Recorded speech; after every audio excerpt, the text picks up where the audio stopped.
to Yang Xu for more insights. He's a senior fellow at the China Institute of International Studies. Mr. Yang, welcome to our program.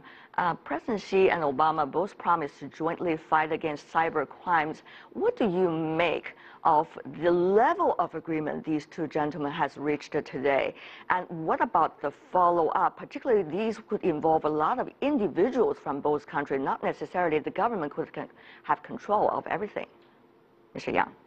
Well, I think this agreement and the consensus made by the two presidents is not only significant to the bilateral relation and also significant strategically to the cyber world as a whole, simply because, number one, on one hand, the cyber disputes have become the most sensitive and dangerous point for the bilateral relation, and obviously the two presidents, by the consensus, diffuse this point and turning this point into a positive one towards the further cooperation between the two. And secondly, on the other hand, US and China are the largest users of the website and the largest and the most advanced developers and supporters for the cyber world.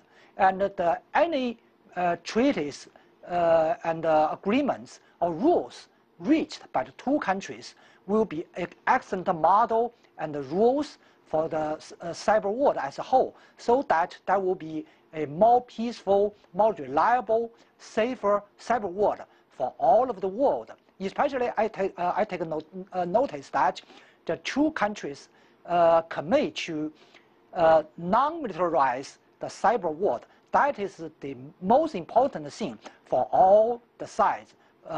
And that will input momentum for the bilateral relations positively. Well, let me ask you about one of the other issues that came up at the White House today during this news conference.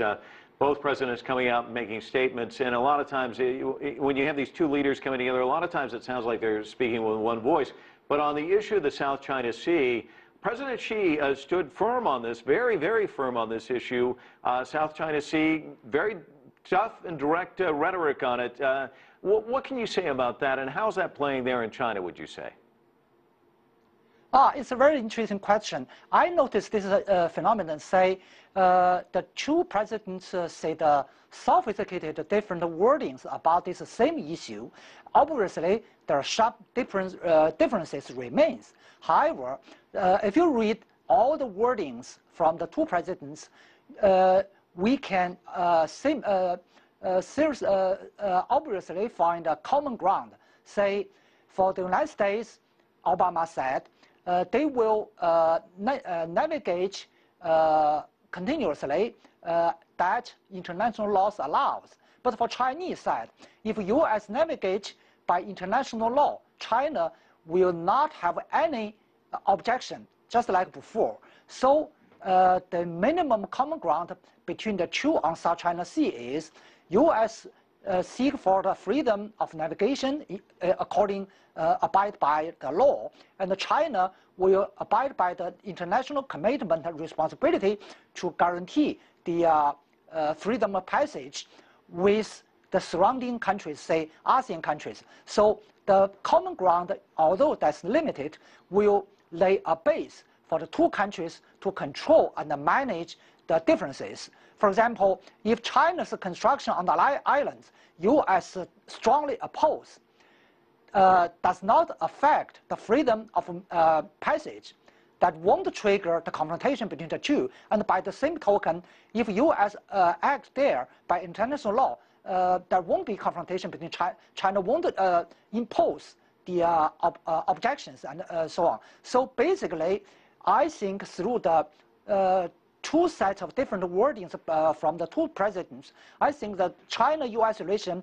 has been grade up to a more mature level. That means the two countries have learned how to manage and control the differences, meanwhile seeking for the cooperation. But Mr. Yang, we all understand this very well. It's easier said than done. I mean, on the sea, there can be difficulties on the daily maintenance of the principles that the two presidents illustrated. So what about that daily operation, daily vigilance? Can the two sides have enough mechanisms to deal with that, both militarily and also politically? Yeah, it's a really sensitive and important difference lying between the two countries.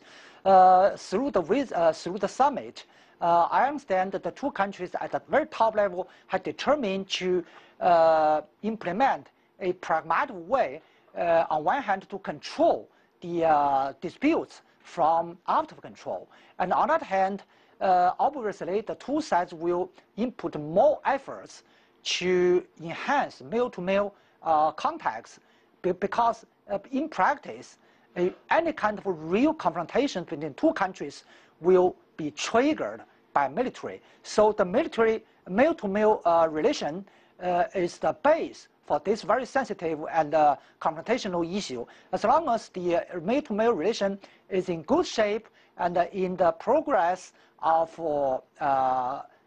increasing exchanges, the stability in that area can be guaranteed. And based on the stability, the two countries at the top level and the strategic level can control and manage the differences for a long term.